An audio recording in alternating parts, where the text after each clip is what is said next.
नमस्कार व्यूअर्स, आज मेरे साथ एक बेहद खास मेहमान होंगे।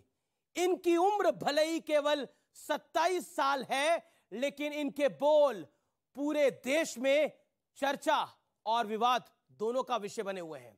ये खुद को कट्टर सनातनी हिंदू राष्ट्र का पक्षधर और घर वापसी के सबसे बड़े प्रायोजक बताते हैं। जोरदार तालियों के साथ स्वागत कीजिए बागेश्वर धाम के प्रमुख धीरेंद्र शास्त्री महाराज का।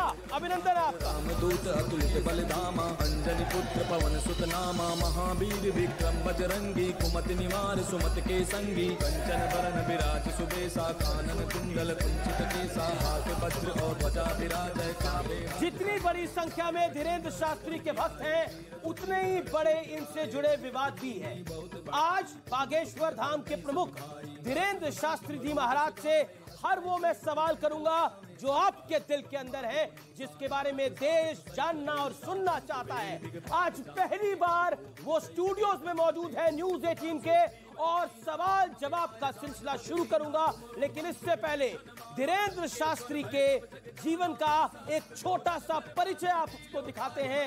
एक गरीब परिवार का लड़का कैसे बन गया धीरेंद्र शास्त्री, यानी बागेश्वर धाम का करता धरता। देखिए। सबके संकट दूर करेगी राम कथा हितकारी। बजाओ बजाओ बजाओ राम नाम की ताली। बजाओ राम नाम की ताली। पर हम हिंदू शेर हैं, भगौड़े नहीं हैं। हम ललकार का काम करते हैं क्योंकि हम हनुमान जी के चेला हैं। और बागेश्वर बालाजी का हाथ है और धर्म विरोधियों को लात है।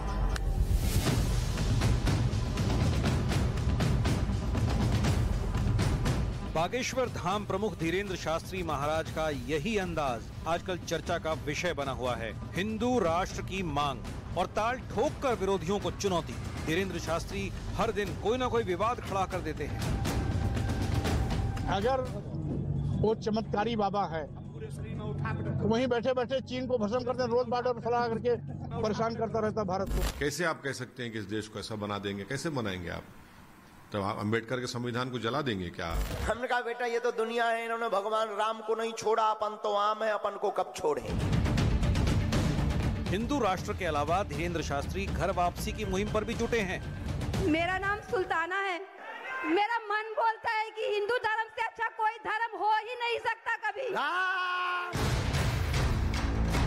दरबार में आए भक्त और खुद धीरेंद्र शास्त्री दावा करते हैं कि जो वो पर्चे पर लिख देते हैं, बात पर वहीं पूर्ण विराम लग जाता है। तुम्हारी क्षमता नहीं है कि हमारे पर्चा के बाहर बोल जाओ।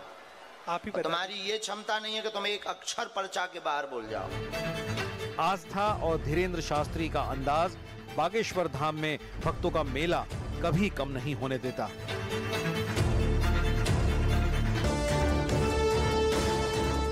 टीवी इतिहास में पहली बार आज बागेश्वर धाम वाले धीरेंद्र शास्त्री न्यूज़ 18 के स्टूडियो में सीधे और तीखे सवालों का सामना करने वाले हैं। साथ ही उन विवादों पर भी बेबाक बात होगी जिसने धीरेंद्र शास्त्री को चर्चा का विषय बना दिया है।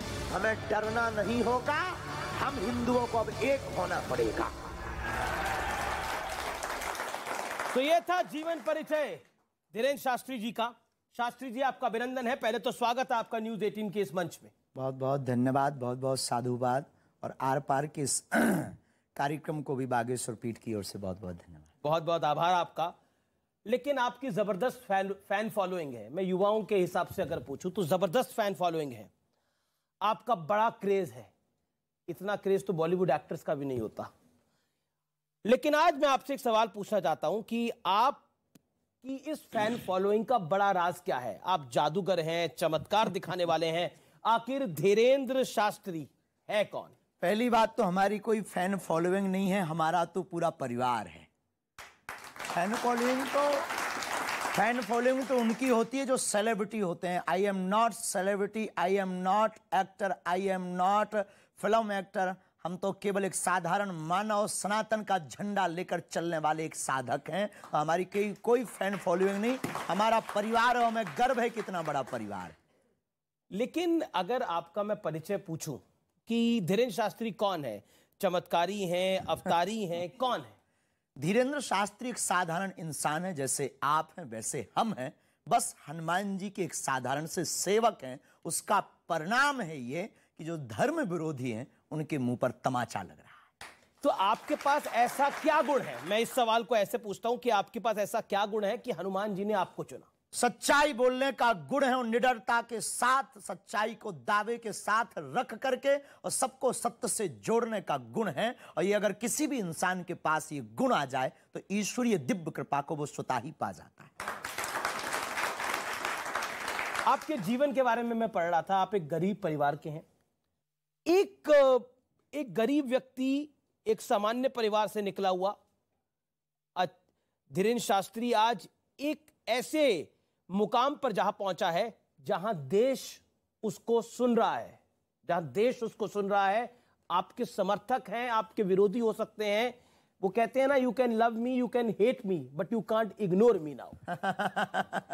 बहुत अच्छा। देखो, पहली बात तो हम बड़ी विनम्रता पूर्वक आपको कहें कि जिंदगी में अभाव, इस दुनिया में ऐसे लाखों करोड़ों लोग हैं जिनके जीवन में अभाव रहा। उनमें से एक हम भी हैं। हम अपने आप को कोई स्पेशल नहीं मानते हैं, हम अपने आप को कोई बहुत गुणज्ञ नहीं मानते हैं। हम एक साधारण इंसान हैं। हमारे जीवन में जो विचित्र स्थितियां हुई हैं, हो रही हैं, बस हम ये नहीं चाहते कि अब कोई भी सनातनी जैसे हमने दुख पाया है वो ना पावे। इसलिए हम प्रत्येक व्यक्ति को हनुमान जी से जोड़ना चाहते हैं, क्योंकि इस दुनिया में सबसे बड़ा धनवान वही है जिसके जीवन में हनुमान है। सबसे बड़ा धनवान जिसके जीवन में हनुमान। लेकिन आप भी हीरा खोजने निकल गए थे बचपन में। बिल्कुल। क्या कहानी है वो?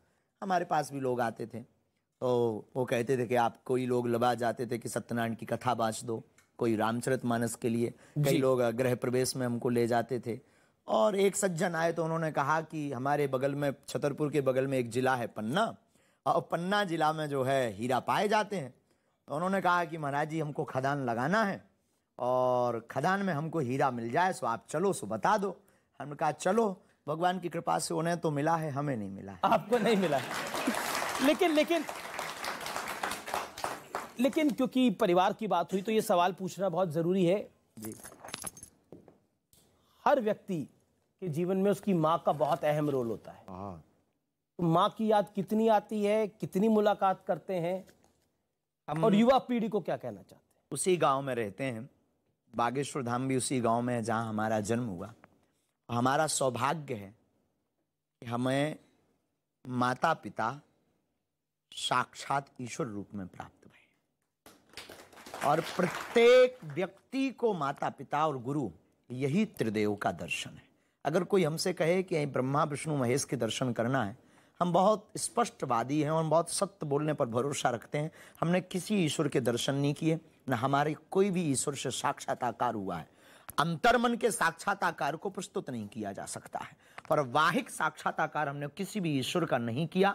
लेकिन अगर आप लोग हमसे पूछो कि त्रिदेव के बारे में आपका क्या कहना है, ब्रह्मा विष्णु और महेश के बारे में आपका क्या कहना है, तो हम यही कहेंगे, ब्रह्मा है माँ, पालना का काम पिता करते हैं तो वो है विष्णु, और सुधार का काम गुरु करते हैं तो वो है महेश। शंकर, ब्रह्मा, विष्णु, इन तीनों का दर्शन हम माता पिता गुरु में ही करते हैं। आपका एक दावा है कि आप पर हनुमान जी की कृपा है, जिसकी वजह से आप लोगों की समस्या का समाधान कर देते हैं। लेकिन आलोचक भी हैं आपके, और बड़ी संख्या में है वो आलोचक।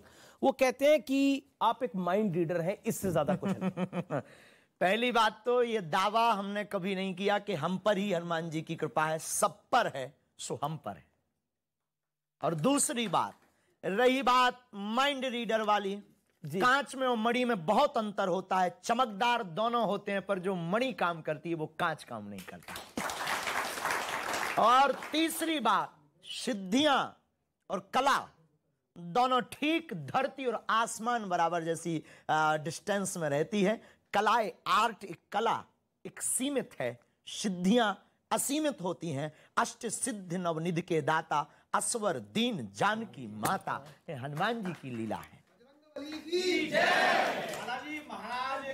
जय। अगला सवाल मेरा जो है वो एक आरोप पत्र है और ये आरोप पत्र वाला राउंड है और इसमें आप पर जो आरोप लगे हैं उन पर आप सवालों के जवाब देंगे। और मेरा पहला सवाल आप पर आरोप भी है, ये देश सेकुलर है लेकिन आप हिंदू राष्ट्र की जिद पे अड़े हैं और अपनी बात पे निडर होके क्यों खड़े हैं? अगर हिंदुस्तान में रहने वाला हिंदू राष्ट्र की जिद पर नहीं अड़ा तो वो हिंदुस्तानी है ही नहीं। वो लगता है वेस्ट इंडीज का आदमी है। अगर हिंदुस्तान में रहकर हिंदुस्तानी व्यक्ति हिंद महासागर के सन्निकट रहने वाला ही हिंदू राष्ट्र नहीं कहेगा तो क्या पाकिस्तान वाले कहेंगे?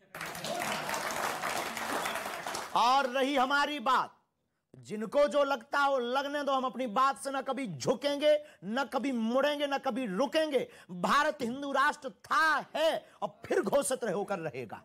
लेकिन संविधान में सभी धर्मों को समान अधिकार मिला है, सेकुलर है हमारा देश, तो सिर्फ हिंदुओं के आधार पर देश कैसे हो सकता है? पंथ निरपेक्ष राष्ट्र है। संविधान में 125 बार पत्रकार महोदय संशोधन लगभग हो चुका है। 126 बार हिंदू राष्ट्र के लिए भी होना चाहिए। तो मतलब क्या आपने इसकी अर्जी हनुमान जी को लगा दी है? हाँ, हमारी कोई सरकार से मांग नहीं, हमारी तो हिंदुओं को जगाना, और हमें तो इनमें ही हनुमान जी नजर आते हैं। आपने अर्जी लगा दी भारत के हिंदुओं से। आपने अर्जी लगा दी, लेकिन कई लोग कहते हैं कि ये जो हिंदू राष्ट्र की कहानी है, ये जो कहानी है ये देश को नॉन सेकुलर कर देगी, कोट एंड कोट। ये तो ठीक वही वाली बात हो गई, रसगुल्ला खाकर शुगर का परहेज कर रहे हैं लोग।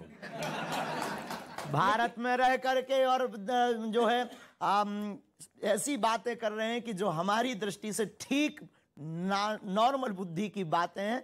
भारत हिंदू राष्ट्र है, भारत सनातन का राष्ट्र है, भारत राम का राष्ट्र है, और राम के राष्ट्र में राम की चर्चा, हिंदू की चर्चा नहीं होगी तो भला किसकी चर्चा होगी? लेकिन आपका भरोसा संविधान पे है, भारत के पूर्णतया। हमारे पूर्वजों ने संविधान स्वीकार किया है, हमारे परदादाओं ने संविधान स्वीकार किया है, तो हम भी उससे बाहर नहीं हो सकते। लेकिन असाउद्दीन ओवैसी आपको बहुत प्रेम करते हैं, बहुत प्यार करते हैं। यू कह दीजिएगा। Same to. और वो इतना प्रेम करते हैं और उन्होंने क्या कहा है मैं सुनाना चाहता हूं आपको। असाउद्दीन ओवैसी सांसद हैं AIMIM के और आपको बहुत प्रेम करते हैं। वो क्या कहते हैं सुनिए जरा।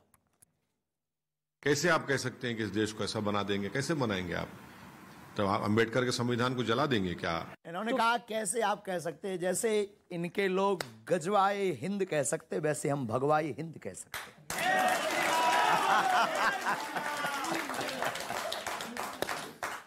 तो आप कहते हैं भगवाए हिंद, लेकिन है ही है। लेकिन अब कोई ना कपड़ा पहने तो वो उसकी मजबूरी है, हम पहन कर आए। लेकिन जब आप भगवाए हिंद की बात करते हैं तो बहुत सारे लोगों के कान खड़े हो जाते हैं और वो कहते हैं कि आप मुसलमानों के खिलाफ हैं। बिल्कुल। और अगला आरोप आप पे यही है कि आप मुसलमानों के खिलाफ हैं। बिल्कुल भी नहीं, ये ठीक वैसी बात। हम मानवता के पक्षधर और अमानवता के खिलाफ हैं। अमानवीय कृत्य जो किए जाते हैं हम उसके खिलाफ हैं। रामचरितमानस को जो जलाया जाता है हम उसके खिलाफ हैं। पालघर में निर्दयता के साथ जो संतों को मारा जाता है हम उसके खिलाफ हैं। भारत की राम की यात्रा पर जो पत्थर फेंके जाते हैं हम उसके खिलाफ हैं। हम किसी भी पंथ के खिलाफ नहीं है, धर्म सिर्फ सनातन धर्म है। लेकिन जब आप हिंदू राष्ट्र की बात करते हैं तो इसको मुस्लिम विरोधी करार दे दिया जाता है। एक साइकोलॉजी है।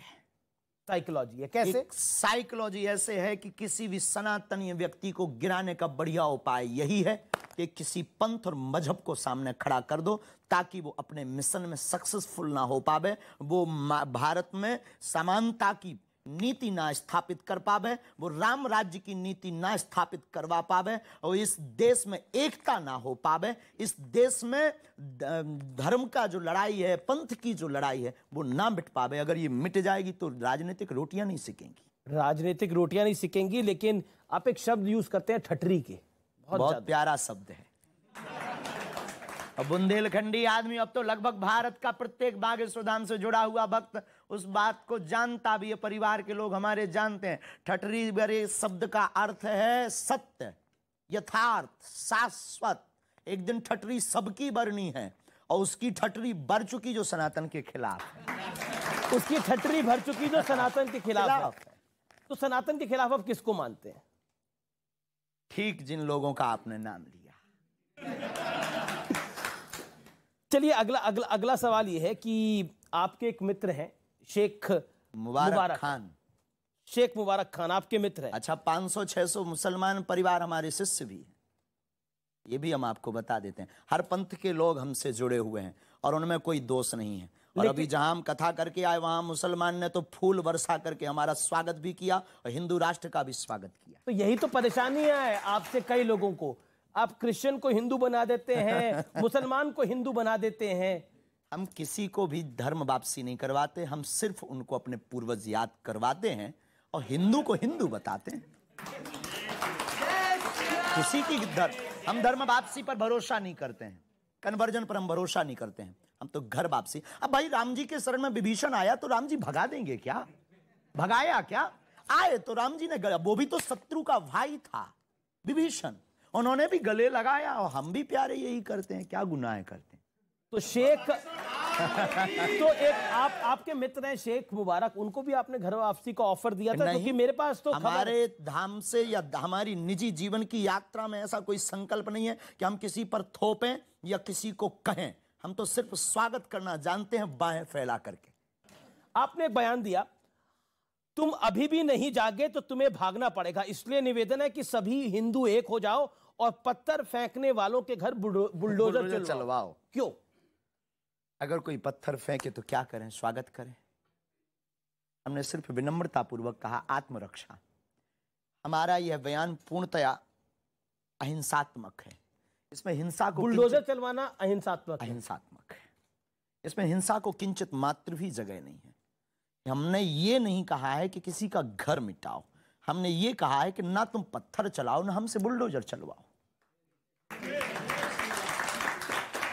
और ये अहिंसात्मक बात है, आत्मरक्षा की बात है। और आत्मरक्षा का हमारा संविधान भी हमको वो देता है, छूट देता है, परमिशन देता है। और इसीलिए तो संविधान और हमारे भारत के लॉ में भी शस्त्र रखने का भी एक आत्मरक्षा के लिए व्यवस्था है। हम बुलडोजर रख रहे, गरीब आदमी है साहब। बुलडोजर बड़ा महंगा आता है, बुलडोजर बड़ा महंगा आता है, गरीब आदमी नहीं करवा सकते लाइसेंस का काम। इसके लिए कोई लाइसेंस की आवश्यकता नहीं। कुआं भी खुदेगा, काम भी होगा, व्यवस्थाएं भी बनेगी, धर्म विरोधियों के दरवाजों के लिए रखा भी रहेगा। आज एक दौर है, आप कई लड़कियों की शादी कराते हैं, जो कि बहुत नेक काम है, इसमें कोई इसकी तारीफ भी मैं करना चाहता हूँ। आप कई बच्चियों की शादी कराते हैं, गरीब लड़कियों की शादी कराते हैं, लेकिन कभी आपको अपनी बहन की शादी के लिए दूसरों की मदद मांगनी पड़ी थी? तब शेख मुबारक ने आपकी मदद करी थी? हाँ, उन्होंने की। बहुत लोगों ने उस वक्त हमारी मदद की, उसमें शेख मुबारक एक ने बहुत अच्छी भूमिका निभाई। देखो, हम आप सबको बताएं, यहाँ जो बैठे हैं, जो टीवी पर आर पार पर देखेंगे, हमने अपने जीवन काल में बहुत झंझट। देखो, आपकी महंगी गाड़ी चलाने वाला अक्सर रिक्शे से घर जाता है, करोड़ों अरबों का बंगला बनाने वाला अक्सर बिना छत के सोता है, दुनिया को हंसाने वाला अक्सर अकेले में रोता है। ये व्यवस्था है इस प्रकृति की। हमने अपने जीवन में बहुत अभाव देखे। आपने टीवी की बात करी तो एक सवाल आता है कि आप टीवी पर क्यों आते हैं? और मैं तो आपको संस्कार के समय से देख रहा हूं कि आप लगातार प्रवचन अपने करते हैं। टीवी पर आना हमारा कोई शौक नहीं है। ऐसे बयान देने के लिए, हम न्यूज में बने रहने के लिए कोई बात नहीं बोलते हैं। हम भारत के कोने कोने में हिंदुओं के पास जा नहीं सकते हैं, तो आपके माध्यम से हिंदुओं को एक होने का एक मौका है। हमें ऐसा लगता कि हमारे पास समय कम है और काम हमें बहुत करके जाना है इस भारत में, और बड़ा काम अगर करके जाना है तो एक माध्यम आर पार के अमीश देवगन है, जो हिंदुओं को एक होने का बात हमारी पहुंचा देंगे। एक सवाल, क्योंकि आपने बात करी कि ये हिंदू राष्ट्र है और सनातन के बारे में आप सोचते हैं, तो कांग्रेस पार्टी के एक बड़े नेता है, पूर्व विदेश मंत्री हैं, सलमान खुर्शीद साहब, वो कहते हैं कि राम राज्य इज इक्वल टू निजाम मुस्तफा, ये दोनों समान है, इसमें कोई फर्क नहीं है। ठीक है, उनका निजी मत है, किसी पॉलिटिक्स पर हमारा कोई कमेंट्स नहीं होता है, न किसी। लेकिन विषय पर राम राज्य इज इक्वल टू निजाम मुस्तफा, सनातन धर्म 1,98,58,58,110 साल पुराना धर्म है।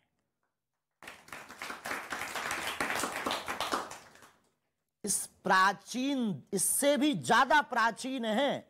ये तो एक हमने लगभग बताया है। अब कोई अपने आप से तौलता है, ये उसकी बेचारे की मजबूरी है, क्योंकि कोई ऑप्शन ही नहीं है उसके पास में। और राम राज्य की अगर वो कल्पना, कोई आपने नाम लिया है, पवित्र मुंह से हम वो लेना नहीं चाहेंगे। अगर कोई राम राज्य को अपने उससे तौल रहा है, वो बेचारे की मजबूरी है, और तौलना भी चाहिए। बड़ों के सहारे से ही छोटे लोग अपनी इज्जत बचाते।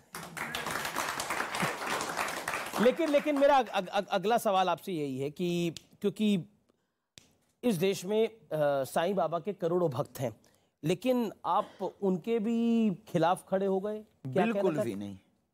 हम किसी भी साधु के खिलाफ खड़े हो जाएं, उसी दिन जमीन फट जाएगी। आपने बयान दिया सनातनियों के पास पूजा करने के लिए 33 कोटि देवी देवता है, तो चांद मिया को पूजने की क्या जरूरत है? हाँ, ये हिंदुओं को, पर इसमें साईं बाबा का नाम नहीं लिया। पर हमने नाम नहीं लिया। अगर कोई समझ रहा है तो ये उसकी थिंकिंग है। अगर कोई समझे तो अब हम क्या करें? क्यों? सबको अधिकार है। सबको अधिकार है तो हमें भी बोलने का अधिकार है। अनुच्छेद 25 के अंतर्गत हमको भी अधिकार है अपने धर्म का प्रचार करने का। हमको भी अधिकार है, हम भी भारतीय नागरिक हैं, विदेशी थोड़ी हैं। आज 4 महीने से हमसे एक ही बात पूछी जा रही है कि तुम बोल क्यों रहे? लोग बोलते नहीं थक रहे हो, हम बोल रहे तो सबको जलन हो रही है। आखिर क्यों? हम भी भारतीय हैं। अच्छा, सत्य पचता नहीं है, एक बात हमने समझ ली है। सत्य पचता नहीं है, जिसका दिल बड़ा होता है वही पचा पाता है। लेकिन देखिए, अभी आपने वो शब्द यूज करा था ठटरी के, तो एक सवाल मैं जरूर आपसे पूछना चाहता हूं। आप इन सबको, इनकी जो ठटरी है बांध के क्या करवाना चाहते हैं? हिंदू राष्ट्र कराना चाहते हैं। हमारा कॉन्सेप्ट एकदम क्लियर है। राम राज्य, केवल राम की परिकल्पना। हम किसी पंथ और मजहब के खिलाफ नहीं है। आपकी मीडिया पे हम बता देते हैं, इसको आप पहुंचा भी दीजिए, सब तक पहुंचा दीजिए हमारी बात को। हम किसी भी पंथ मजहब के खिलाफ नहीं है। हमारे हिंदू राष्ट्र में किसी भी धर्म के व्यक्ति को कहीं जाने की आवश्यकता नहीं है। जिस प्रकार पाकिस्तान में हिंदू रहते हैं, भारत में मुसलमान भी रह सकते हैं। ईसाई, सिख, फिर काउंटर पार्ट है कि पाकिस्तान में तो हिंदू रहते ही नहीं है, वहां पे तो 1% बचे हैं। कितने सारे होते थे? वो बचे हैं, वो वहां की मजबूरी है। यहां ऐसा भी नहीं है, यहां बढ़ रहे हैं। हम किसी भी पंथ या धर्म मजहब के खिलाफ नहीं है, हम सिर्फ मानवता के पक्षधर हैं। अच्छा, आपने बढ़ने की बात करी कि बढ़ रहे हैं, आप भी अपना परिवार बढ़ाना चाहते हैं क्या? बहुत जल्दी तो विवाह करेंगे आप? पक्का है, उसमें कोई संदेह नहीं। ये कोई गुनाह थोड़ी है। तो रिश्ते और हमने कोई झोली नहीं ली, सन्यासी भी नहीं है कि हम वही कोई धर्म के खिलाफ कुछ काम कर रहे हो। हमने कोई सन्यास धारण नहीं किया, हम कोई महात्मा भी नहीं है, हम अपने आप को कोई आचार्य भी नहीं। हम एक गुरु परंपरा के हैं, और शादी करें भी तो क्या गुनाह है साहब? आपकी भी तो हुई होगी। तो लड़की देख ली है आपने या देख रहे हैं? अभी तो नहीं देखी। अभी नहीं देखी। आपको मिले तो खबर खींचिएगा। तो ये जिम्मेदारी आप मेरी लगा रहे हैं? नहीं, फिर हम उसमें आ जाएंगे। आप देख के कल प्रस्तुत कुछ कर दो। फिर हमारे तो जिम्मेवारी नहीं, पर आपको हमने बहुत सुना है, और आपकी एक जो स्टाइल है और आपका जो आर पार का एक कार्यक्रम हमने एक बार देखा बहुत अच्छे से, और उसको लेकर के हम बहुत प्रसन्न रहते हैं। हमें आपसे बात करने में बहुत आनंद आता है। अब सवाल पूछते हैं, आरोप मेरे कम नहीं है, अभी थोड़े बढ़ रहे हैं, और वो है अंधविश्वास को आप बढ़ावा देते हैं। वो कहते हैं अब अंधविश्वास को बढ़ावा देते हैं, आप लोगों को अपने ऑरा में उलझा देते हैं और फिर उनका धर्म परिवर्तन करा देते हैं। पहली बात तो हम धर्म परिवर्तन नहीं कराते, दूसरी बात हम कोई अंधविश्वास नहीं फैलाते हैं। इस देश में चादर चढ़ाना श्रद्धा है, इस देश में कैंडल जलाना श्रद्धा है, इस देश में वो हलीउल्लाह कह के एक व्यक्ति को पकड़कर 25 व्यक्ति में करंट लग जाना श्रद्धा है, लेकिन हनुमान चालीसा का उपाय बताना अंधविश्वास हो गया है। अद्भुत देश है ये मुंह लोग लाते कहां से? अद्भुत विचारधारा है लोगों की। हमने कभी ये नहीं कहा कि हम ईश्वर हैं, हमने कभी ये नहीं कहा कि हम चमत्कारी हैं। हम आज कहते हैं हमारे पास कुछ भी नहीं, हनुमान जी के पास सब कुछ, लेकिन इतना कहते हैं कि अगर आप कहते हो कि कुछ होता नहीं है तो गीला करके भेजेंगे। अगर कोई कहता है कि भगवान नहीं होते, ईश्वर की दिव्य शक्तियां नहीं होती हैं, हमने अनुभव किया है, चले आइए कभी Bageshwar Dham, welcome to you. लेकिन फिर अगर चमत्कारी शक्ति की बात करना और आरोप फिर लगता है दूसरी तरफ से कि अंधविश्वास को बढ़ावा देना है ये। अंधविश्वास और विश्वास में एक बारीक लाइन है, बताइए, समझाइए जरा। इस बारीक लाइन देखो, आप हनुमान जी को मानते हैं? बिल्कुल मानते हैं। क्या आप सनातनी हैं? बिल्कुल। क्या आप दीपक जलाते हैं? बिल्कुल जलाते हैं। ये भी अंधविश्वास है। तो आप करें दीपक जलाना भी अंधविश्वास? अगर हनुमान चालीसा पढ़ना अंधविश्वास किसी को लग रहा, हनुमान जी की अष्ट सिद्धियों का प्रचार करना अगर अंधविश्वास किसी को लग रहा, तो उसमें अमीश देवगन जी भी अंधविश्वासी हैं, क्योंकि वो भी हनुमान चालीसा पढ़ते हैं और दीपक जलाते हैं। लेकिन अब आपको तो डिफरेंट टाइप के चैलेंज दिए जा रहे हैं। पहले एक 30 लाख वाला चैलेंज था, अब 1 करोड़ वाला चैलेंज हो रहा है। जैसे जैसे आपकी पॉपुलैरिटी बढ़ रही है, चैलेंज का प्राइस भी बढ़ता जा रहा है। हाथी चले बाजार, ये चलता रहता है। हम कोई फरमाइशी प्रोग्राम है कि किसी ने फरमाइश की हम गाना बजा दें? अरे टीआरपी पाने के लिए आप तो अपना कैमरा उठाया, आपने कह दिया। पहली बात तो हम तो ये विनोद में कह रहे हैं, पहले तो उन्हें ये फाइनल करना चाहिए कि 1 करोड़ आए कहां से उनके पास, और आए भी तो किसी गरीबों में लगा दो। बेफिजूली में हम पर खर्च कर रहे हैं, हम तो उनकी संपत्ति भी ले लेंगे, वो क्षमता हमारे हनुमान जी रखते हैं। तो ये चैलेंजर क्यों खड़े हो रहे हैं? चैलेंज खड़े नहीं हो रहे हैं, खड़े करवाए जा रहे हैं। उनको भी फेमस होना है बेचारों को, उनकी भी मजबूरी होना। कौन पूछेगा? बागेश्वर धाम के नाम से उनके भी बाल बच्चे पलने वाले हैं ना। ये बेफिजूली की बातें हैं, घर पर बैठकर चैलेंज देना। हम यही कहेंगे, दूध का दूध, पानी का पानी 50 बार कर चुके, कभी तुम्हें मौका लगे धाम चले आओ। लेकिन का चैलेंज देना, क्या 1 करोड़ खर्चा करना, काय को बेफिजूली? आकर दान देना, हम बेटियों का विवाह कर देंगे साहब। अगला सवाल मेरा, क्योंकि आप बार बार बोलते हैं कि देखिए ये हिंदू राष्ट्र की बात है और मैं कोई चमत्कारी नहीं हूं, लेकिन आपकी तरफ से ऐसी भावना चली जाती है कि आप बीमारों का इलाज कर देते हैं, तो फिर दूसरी तरफ से कहा जाता है कि अस्पताल बंद कर दीजिए, धीरेन्द्र शास्त्री के पास ही चलिए सब लोग। ठीक उल्टी बातें लोग बोलते हैं। हनुमान चालीसा में है, नासे रोग हरे सब। अब हमारा इस चौपाई पर भरोसा है और किसी का है, और ये चौपाई अगर चमत्कार कर देती है, इसमें दोषी हम क्यों? तुलसीदास जी के ऊपर आरोप लगाइए। हम नहीं कह रहे, हमने तो जो पढ़ा है, जो अनुभव किया, धर्म शिक्षा का विषय नहीं है, धर्म ध्यान का विषय है। और जो ध्यान करेगा वो धर्म को समझेगा, वो मानेगा, जो जानेगा वो अनुभव करेगा। हमने तो अनुभव किया, उस अनुभव को हम प्रस्तुत कर देते हैं। हमारी ऋषि परंपरा है, चरक की परंपरा है, ध्वनि चिकित्सा का वर्णन हमारे वेदों में है, उपनिषदों में है। हमारे पास ध्वनि चिकित्सा है, मंत्र चिकित्सा है, और हम कभी भी डॉक्टर के खिलाफ नहीं है। इसीलिए तो कैंसर हॉस्पिटल की घोषणा हम पहले कर चुके हैं। मैं फरीदाबाद से रोहितास ताहिर। मेरा एक सवाल है, आप अभी अभी कह रहे थे कि जब आप एकांत में होते हैं तो ये सोचते हैं कि सबका भला कैसा हो। आप स्वयं बागेश्वर सरकार हैं। धीरेन्द्र, आप I am not Bageshwar Dham सरकार, लोग जानते हैं। हाँ, तो आप तो कुछ भी कर सकते हैं। बिल्कुल नहीं कर सकते, प्रार्थना कर सकते हैं, अब वो हम कर रहे हैं। अब देखिए, आप में विश्वास इतना लोगों को हो गया, वो कह रहे हैं आप कुछ भी कर सकते हैं। बिल्कुल भी नहीं, ये इनका भाव है, निजी आस्था है, लेकिन हम कभी ऐसा बिल्कुल कुछ भी नहीं कर सकते हैं। सो सब तव प्रताप रघुराई, ये सब हनुमान जी का प्रताप है, वो सब कर सकते हैं। जी, श्री सीताराम। देश में जो जातिवाद, रूढ़िवाद और चीजें भेदभाव हैं, ये आपके लिए चुनौती है, इसको किस रूप में देखते हैं आप? ठीक जैसे शरीर में कैंसर को देखते हैं।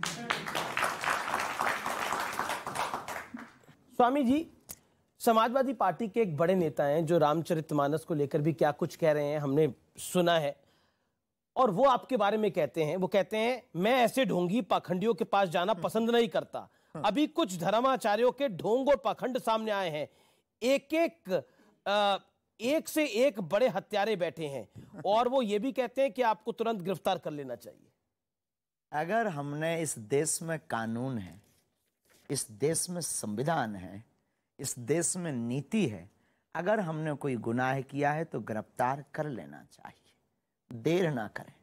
लेकिन राजनेताओं की बातों पर हमारा कोई कमेंट्स नहीं रहता है, क्योंकि सिर्फ उनके कमेंट्स राजनीतिक रोटियों तक सीमित रहते हैं। इसलिए दो कौड़ी की राजनीति में हम करोड़ों के अध्यात्म को नहीं बढ़ाएंगे।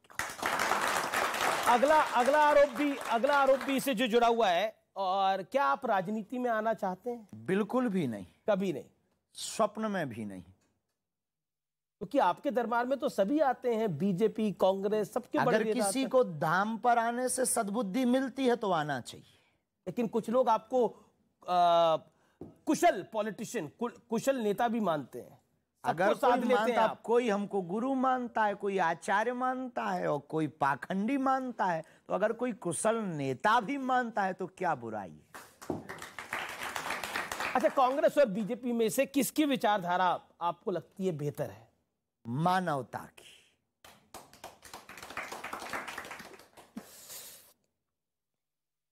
अगला सवाल मेरा यह है कि क्योंकि देश में राजनीति की बात होती है और आपने 2024 का जिक्र किया था कि अब हम 2024 की तैयारी कर रहे हैं, क्या तैयारी कर रहे हैं 2024? हिंदू राष्ट्र की।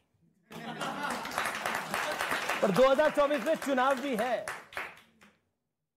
चुनाव से हमारा कोई लेना देना नहीं, इधर तो नित्य चुनाव है। अगला आरोप मेरा यह है कि कुछ लोग आपको बिजनेसमैन भी बुलाते हैं, वो कहते हैं कि बागेश्वर धाम आने वाले भक्तों से आप खूब चढ़ावा ले रहे हैं। अभी तक तो किसी ने दिया नहीं है। आप अगर दे रहे हो तो हम मना भी नहीं करेंगे, और जितना आता है तो देना कोई बुरा नहीं है। उपयोग क्या हो रहा है ये बहुत महत्वपूर्ण है। और बेटियों के विवाह में और भंडारे में अगर वहां की चढ़ोतरी उपयोग भी हो रही तो भारत के लोगों को दिल खोल करके देना चाहिए, नहीं तो ठटरी बराएं। दान की अगर हमें अपेक्षाएं होती तो हम सब कुछ पेड करते, और दरबार भी हम पेड करते, क्योंकि किसी के हमने ठेका नहीं ले रखा है, हम तो बांटने आए। अच्छा, एक बात बताइए, आपकी फिल्मों में रुचि है? बिल्कुल भी नहीं, रियल लाइफ में हमें बहुत रुचि है। अच्छा, कभी देखी भी नहीं कोई फिल्म? देखते रहते हैं, देखना क्या गुनाह है, आंखें मिली जो हैं। अच्छा, पठान फिल्म देखी आपने? नहीं देख पाए? देखी नहीं है, विरोध दम के किया है। अच्छा, फिर मैं ये पूछ लेता हूँ कि जब आंखें मिली हैं, देखते रहते हैं, तो कौन सा हीरो आपको बेहतर लगता है, जो आपको लगता है अच्छा काम कर रहा है? भारत की आर्मी। अच्छा, भारत की आर्मी। हीरो तो भारतीय सेना ही है, बाकी तो सब नाटक कलाकार, रुपयों में बिकने वाले अभिनेता हैं। अच्छा, एक बात बताइए, खिलाड़ी बता दीजिए, कोई क्रिकेटर पसंद हो, फुटबॉलर पसंद हो, कोई तो पसंद होगा, कोई हॉकी का खिलाड़ी पसंद हो? सब प्रिय हैं, क्योंकि सब हमारे हैं। किसको प्रिय बता दें, कौन अप्रिय हो जाए? सब हमारे हैं, सब पसंद हैं। जो बेहतर खेलते हैं वही प्रिय है। अच्छा, एक बात बताइए, बागेश्वर धाम में आप रहते हैं, धीरेन्द्र शास्त्री, आपको डर लगता है? किसी के बाप से नहीं। तो कभी डर नहीं लगता कि देखिए अब आपका? डरे किसके बाप से? हमने ना तो किसी के बाप के बैल छोड़े हैं, ना किसी के मकान पर कब्जा किया, ना हमने जमीनें छोड़ाई, ना किसी से दान लिया, तो किसके बाप से डरें? हम बांटने बैठे हैं तो सिर्फ हनुमान जी से डरते हैं, पाप से डरते हैं। हमारे द्वारा कोई ऐसा कृत्य ना हो जाए जिससे धर्म को नीचे देखना पड़े, इससे डर लगता है। लेकिन मैंने कई बार आपकी कथाओं को सुना और टेलीविजन पे भी देखा, तो आप कई बार ठटरी के बोलते हो, बीच बीच में ताली भी बजाते हैं। अब उसका मतलब क्या होता है? उसका मतलब यही है, ठटरी बढ़ गई विरोधी की। अच्छा, एक कहानी आपके पानी के साथ भी जुड़ी हुई है। ये पानी आप लकड़ी काष्ठ या खोपड़ी में ही पीते हैं। क्यों? कारण? इससे गुरु की याद। चाय भी इसी में पीते हैं। अब आपके यहाँ व्यवस्था हो तो पिबवाओ। फिर बताए जाए। अभी हाँ, क्योंकि कर्ण के बताने में बहुत आनंद हमें आता है। इस भारत में अब तक सिर्फ बोलने की बात की गई है। हम बोलने से ज्यादा कर्तव्य पर भरोसा करते हैं। मेरा नाम हितेश टायल है, मैं न्यूज़ 18 से हूँ। मेरा सवाल आपसे ये है कि क्या आप भविष्य बता देते हैं, आप अर्जी भी लगा देते हैं? हमने कभी भविष्य बताने की घोषणा नहीं की। बहुत कुछ देख लेते हैं, अर्जी भी लगा देते हैं। क्या नरेंद्र मोदी? आप यहाँ से चलो बागेश्वर धाम, क्या बांधो नारियल, लगाओ परिक्रमा, पढ़ो हनुमान चालीसा का पाठ, या आगामी जो दरबार लगे उसमें आओ, चले आओ, 100-150 लोग अपने साथ लेकर आओ। जिनको भी रैंडमली आप तत्क्षण में भेजोगे, गीला करके हम भेजेंगे। मेरा सवाल ये है, क्या नरेंद्र मोदी अपने सामने राहुल गांधी को प्रधानमंत्री देख पाएंगे?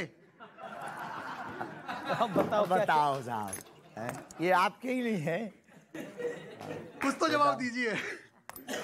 राजनीति पर हमारा कोई कमेंट्स नहीं। राजनीति पर क्या बोलेंगे साहब, ऐसे ही ठीक है श्रीमान। एक काम करो, चलो अर्जी लगाओ। तो अर्जी लगवाते हैं इसकी? लगानी चाहिए, बिल्कुल पर्चा बोलेगा। तो अर्जी लगवाएंगे तो पता लग जाएगा कि राहुल गांधी कभी प्रधानमंत्री बन पाएंगे, नहीं बन पाएंगे। अगर अर्जी लगाएंगे तो पर्चा तो बोलेगा। 24 में मोदी आ पाएंगे, नहीं आ पाएंगे, पर्चा बोलेगा। लेकिन एक विषय है जो कि बहुत महत्वपूर्ण है, और ये विषय मेरे दिल के भी बड़ा करीब है, और मैं इस पर सवाल आपसे पूछना चाहता हूं। रामचरितमानस को लेकर बहुत सारी बयानबाजी हुई।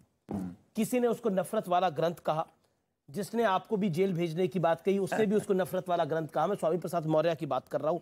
और एक बिहार के मंत्री उन्होंने भी कहा। किसी ने इसको महिला विरोधी, किसी ने इसको दलित विरोधी कहा। क्या कहते हैं? इस देश में ऐसे लोगों की बात करना ही पाप है। राम के देश में राम के विरोधी की बात करना सीधी सी बात है कि उसको बार बार प्रोड्यूस करना है और बार बार उसको आगे अप्रोच करना है। ऐसे व्यक्ति के बारे में ना तो सोचना चाहिए, ना बात करनी चाहिए। हरिहर निंदा सुने जो काना, हो ही पाप गौ घात समाना। माता पिता भगवान शिव, भगवान विष्णु की निंदा करने वाले व्यक्ति को सुनना और उसको देखना गो हत्या बराबर पाप है। पर रामचरितमानस को लेकर जो ये विवाद खड़ा हुआ है, उसको सुनकर आप क्या कहना चाहते हैं? क्योंकि उससे डिवाइड क्रिएट करने का प्रयास हुआ है। अशिक्षा की कमी। शिक्षित व्यक्ति रामचरितमानस को अगर बुद्धि से नहीं, देखो रामचरितमानस बुद्धि का ग्रंथ नहीं, दिल का विषय, श्रद्धा का ग्रंथ है। उसको पढ़ेंगे तो रामचरितमानस से क्या आप मानते हैं ये घोर कलयुग है, जब जहां रामचरितमानस की प्रतियां भी जलाई जा रही? बिल्कुल, अति घोर कलयुग। और घोर कलयुग है नहीं, ऐसे लोगों को देख करके तो हमें लग रहा है कि है। पहले तो नहीं लगता था। इस भारत में जब संतों को देखते थे तो लगता था कितनी उदारता है इस भारत में, कितना धर्म बचा हुआ है। जब हम अपने दादा गुरुजी की बातों को याद करते हैं तो सोचते थे कितने महापुरुष हैं, अपने जीवन का एक एक क्षण समाज सेवा के लिए लगा दिया, एक एक रुपया जितना चढ़ोतरी आई लोगों में बांट दिया। कितने उदारता का देश है। लेकिन जब रामचरितमानस और राम की यात्रा पर पत्थर फेंके जाते हैं, संतों को मारा जाता है, तब हमें लगता है कि इस देश में सतयुग नहीं घोर कलयुग। चलिए अगला सवाल यह है कि आपने दावा किया था कि आपके खिलाफ विदेश से प्लानिंग हो रही है और आपके विरोधियों की संख्या देश के उस पार बढ़ती जा रही है। आप पाकिस्तानियों की भी हिट लिस्ट पे हैं। क्या आपको लगता है कि आपकी सुरक्षा अब होनी चाहिए? साधु संत के तुम रखवारे, असुर निकंदन राम। वैसे तो उन्होंने हमें सिक्योरिटी दे रखी है श्री हनुमान जी ने, लेकिन लौकिक व्यवहार में अगर किसी को गर्राट है तो उसके लिए अगर कोई व्यवस्था हो और है तो कोई दोष नहीं है या कोई बुराई नहीं। सबको डर। देखो इस देश में कल तक हम कथा कर रहे थे, दरबार लगा रहे थे, कभी बात नहीं उठी। जब से पुरजोर तरीके से कन्वर्जन को रोका तब से लोगों को जलन हुई, तब से नए नए प्लान। एक लॉबी आपके खिलाफ है पूरी। प्लांटेड लोगों का आना, प्लांटेड दरबार में चिल्लाना। अभी कुछ दिन पहले एक प्लांटेड व्यक्ति का पोल खोला दरबार में ही, वो 20 दरबार में चिल्ला पड़ा। धाम पे भी प्लांटेड लोग आना, फिर ये एक छोटा सा विवाद बहुत बड़ा बना देना, ये सिर्फ और सिर्फ बागेश्वर धाम के जो सेवक हैं जी, उनको गिराने का एक बहुत बड़ा षड्यंत्र चल रहा। क्योंकि जो करोड़ों रुपए धर्म परिवर्तन कराने में खर्च कर सकते हैं, तो वो धीरेन्द्र कृष्ण के ऊपर क्यों नहीं कर सकते? सच्चाई ये है, क्योंकि उन्हें डर है कि उनके मिशन को फेल हम कर। मैं एक सवाल पूछता हूँ, आप ईसाइयों के खिलाफ है? बिल्कुल भी नहीं। मुसलमानों के खिलाफ है? बिल्कुल भी नहीं। तो सारी घर वापसी तो वहीं से हो रही है। फिर वही बात, धर्म परिवर्तन वो कराएं, हम तो घर वापसी करवा रहे हैं। ले तो वो जाते हैं लालच देकर। दमोह का आप जो 400 परिवार 360 परिवारों को लेकर के आए हैं, उनके व्यक्तियों से पूछिए, पोलियो के पांव को ठीक करने के नाम पर ले गए, उल्टा पांव और कटवा रहे हैं। हमने तब उस चमत्कार में उन्होंने छुआ, बोले 15 को करंट लग गया, हमने कहा हम तो लगा दें बिना छुए। और हमने चमत्कार हमने नहीं दिखाया, हनुमान जी ने उनको कोई चमत्कार दिखाया, तब उन्हें पता लगा कि भाई असली बाप तो ये है। अब वो फिर घर आ गए, और सुबह का बुला शाम को घर आ जाए तो क्या दिक्कत है? हम किसी भी धर्म के खिलाफ नहीं, हम धर्म में किसी को लाते भी नहीं, हम घर वापसी करवाते हैं। धर्म से तो कन्वर्जन ये करवा रहे हैं। मैं हलीलुल्लाह वाले, हलीलुल्लाह वाले, हाँ जो भी हो बाहर में जाए। लेकिन देखिए, मैं लौटकर पुराने सवाल पर आता हूं। लोगों की तालियां बंद नहीं हो रही, लेकिन मैं लौटकर पुराने सवाल पर आता हूं। क्या वाकई भारत को आप कोई हिंदू राष्ट्र बना सकता है? क्योंकि कई लोग कहते हैं अब हिंदू प्रोपेगेंडा है, ये प्रोपेगेंडा है। हिंदू राष्ट्र बने हुए को क्या बनाना है, बस जगाना है। अब ये सवाल नहीं पूछ रही तेरी जनता मुझे, जैसे मैं कुछ सवाल पूछता हूं तो ये जनता भी पागल है जी, आपके प्यार में। बालाजी के प्यार में सब पागल हैं, हिंदू राष्ट्र के लिए सब पागल हो रहे हैं। अब बच के रहें जो पागल नहीं है।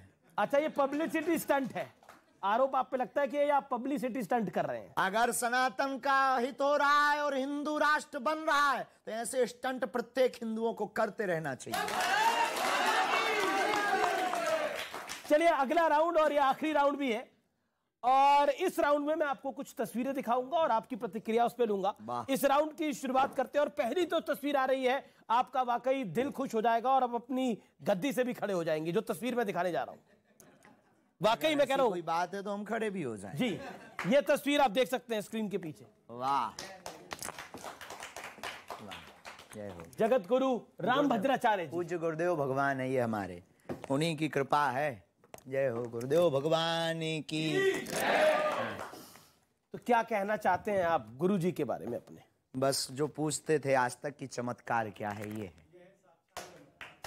जिनके नेत्र नहीं है, अनेकों ग्रंथों की जिन्होंने रचना की हो, अनेक भाषाओं का जिनको ज्ञान हो, राम मंदिर का मुद्दा जिन्होंने सुप्रीम कोर्ट में जाकर के रखा हो और साक्ष्य प्रस्तुत किए हों, और साक्ष्य प्रस्तुतिकरण से जिन महापुरुष ने जज को भी चौंका दिया हो, इस देश में इससे बड़ा चमत्कार और क्या हो। तो आप कह रहे हैं ये है चमत्कार?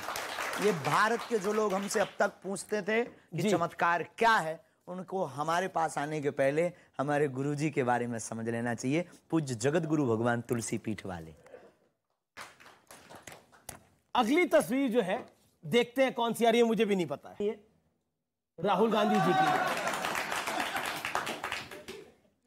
क्या कहना चाहते हैं? No comments. No comments. राजनेता और राजनीति पर ये भी काफी आजकल धर्म के बारे में बात कर रहे हैं। स्वागत है। अगली तस्वीर देख लेते हैं किसकी आ रही है। नरेंद्र मोदी और योगी आदित्यनाथ, एक देश के प्रधानमंत्री हैं, एक उत्तर प्रदेश के मुख्यमंत्री हैं। राजपीठ के देश की प्रमुख सत्ता पर जो बैठे हैं और राष्ट्र हित जो कर रहे हैं, उन सबको बागेश्वर पीठ से साधुवाद। अगली तो कुछ कहना, आप प्रधानमंत्री मोदी जैसा काम कर रहे हैं, उस पर आप कुछ प्रतिक्रिया करना चाहते हैं? योगी आदित्यनाथ कुछ काम कर रहे हैं, किसी पर क्या कहेंगे? जो कर रहे हैं सब हमारे लिए, तो सब जो भी कर रहे हैं सब बढ़िया है। 2024 में, क्योंकि चुनाव का भी समय होगा और आपने बोला अब हम 24 की तैयारी कर रहे हैं, तो कई लोगों ने उसको चुनाव के साथ जोड़ दिया। नहीं, कोई 24 की हम तैयारी ऐसी नहीं कर रहे हैं। हर दिन हमारी तैयारी में है और हमारा कोई उद्देश्य पॉलिटिक्स का है नहीं, और भगवान ऐसी कृपा हम पे बनाए रखें कि कभी राजनीतिक कोई उद्देश्य ना हो। आप आजकल ट्रेंड में हैं। किसके? नहीं, पब्लिक के ट्रेंड में हैं, पब्लिक के ट्रेंड में आजकल आप ट्रेंड में हैं। तो क्या आपको लगता है जो आपकी लोकप्रियता है ये बहुत बढ़ गई है, बीते 3-4 महीने के अंदर बहुत बढ़ी है, इसमें एक जिसे कहते हैं एक बहुत बड़ा इजाफा हुआ है? क्या आपको लगता है कि अब आप एक जिस मुकाम पर पहुंच गए हैं वहां से आपसे उम्मीदें बहुत बढ़ गई हैं, जिम्मेदारियां भी बढ़ गई हैं? जिम्मेदारियों को निभाते रहेंगे मरते दम तक। उम्मीदों पर खरा उतरने की कोशिश बालाजी के चरणों से करेंगे, गुरु कृपा से करेंगे। हमारा निज कोई बल नहीं, ना तो हम धनवान हैं, ना हमारे पास कोई टीम है, ना हमारे पास कोई मंडली है। अकेले राम है हमारे पास, तो ईश्वर की बालाजी से प्रार्थना, कृपा, और बस उसके अलावा तीसरा कोई साधन नहीं है। रही बात ट्रेंड की, हमें ट्रेंड में रहने का शौक नहीं है। हमारा शौक सिर्फ सनातन का है। हम जो काम करने आए हैं वो करके चले जाएं, बस यही एक शौक है। बहुत बहुत शुक्रिया, आप हमारे साथ जुड़े। लेकिन अंत में मैं चाहता हूं कि आप अपने विरोधियों को, अपने विरोधियों को क्या कहना चाहते हैं? सबको धन्यवाद है, सबको सीताराम। जय जय श्री